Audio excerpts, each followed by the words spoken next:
묻습니다. 마음주치 노래하는 의사 김창기입니다. 이번 주 마음주치의는 대한신경정신의학회 이사장이신 강북 삼성병원 정신건강의학과 오광섭 교수님과 함께합니다. 교수님 어서 오세요. 네, 안녕하세요. 이번 주 마음주치 오광섭 교수님과 노인들의 마음 건강에 대한 이야기를 하고 있는데요. 오늘은 좀 무거운 주제, 노인 선망에 대한 이야기를 부탁드립니다. 노년기에 이제 선망도 적지 않은 그런 질병이고 증상인데요.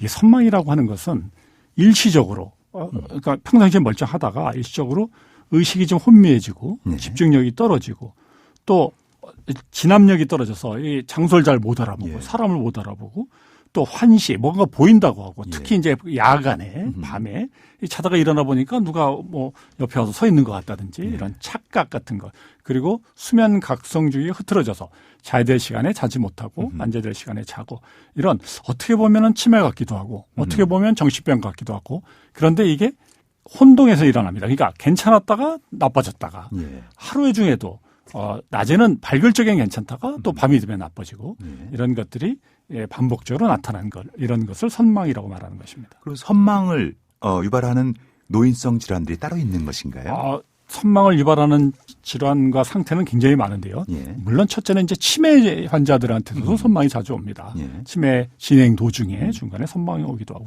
또 노년기에 시력을 잃는다든지 예. 청각을 잃는다든지 예. 귀가 잘 안 들린 노화로 예. 귀가 잘 안 들리는 경우에도 잘 나타나고 또 잠을 또 오랫동안 못 잔 경우에도 혼탁이 일어납니다.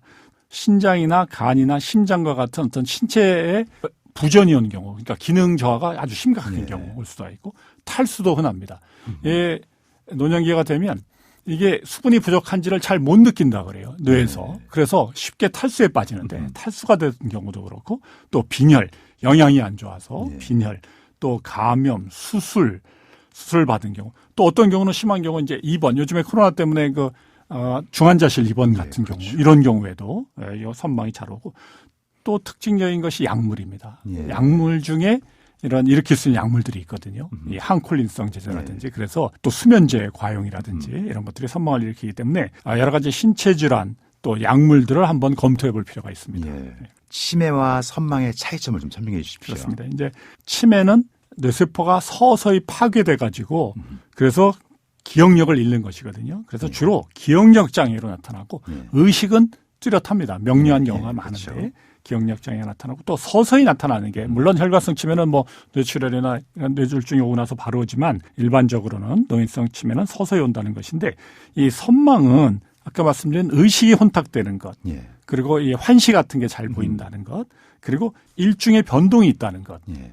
낮에는 멀쩡하다가 밤에 그런다는 것 또 하나 선망의 특징은 그러다가 잘 치료받고 그런 원인이 제거되면 완전히 정상으로 돌아온다는 그렇죠. 것입니다. 예, 치매는 정상으로 돌아올 수가 없는 것인데 예. 그런 차이가 있습니다. 선망이 한 번 왔다가 또 잠잠해졌다가 반복되잖아요. 그래서 예. 혼자 있을 때 선망이 왔다가 또 누가 오면 괜찮아지고 그래서 늦게 발견되는 경우들이 참 그렇습니다. 많죠. 이게 선망인지도 잘 모르고 있고 왜 그러나 그런데 그래서 항상 이 노년기에 치매나 아니면 다른 신체 질환이나 또 약을 어르신들이 약을 많이 드시거든요. 예. 그래서 이런 약들을 항상 우리가 잘 찾아보고 우리가 정기적으로 점검을 받아야 됩니다. 예. 그렇지 않으면 언제든지 이게 나타날 수 예. 있기 때문에 그래서 우리가 늘 그 어르신들의 약물, 신체 건강 상태를 챙기는 예. 것이 꼭 필요하죠. 또 생활 리듬도 확인해야 그렇습니다. 되겠죠. 잠도 예. 잘 주무시는지도 그렇죠. 확인해야 되고 영양도 중요하고요. 예. 자, 선망 그래서 치료가 가능한 것이잖아요. 그렇습니다. 선망 치료를 어떻게 하는 거죠? 말씀드린 대로 이제 원인 질환을 치료해야 됩니다. 뭐 몸이 안 좋으신 분들은 그거에 대한 치료, 약물을 또 확인해야 되는 거고요.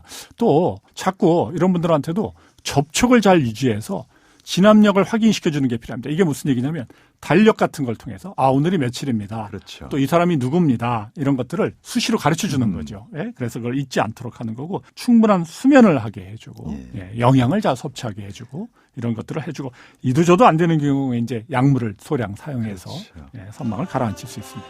오광섭 교수님 오늘도 감사했습니다. 네, 감사합니다. 마음주치의는 한국 오스카와 대한정신건강재단과 함께합니다. 저는 내일 다시 당신의 마음의 안부를 물으러 돌아오겠습니다.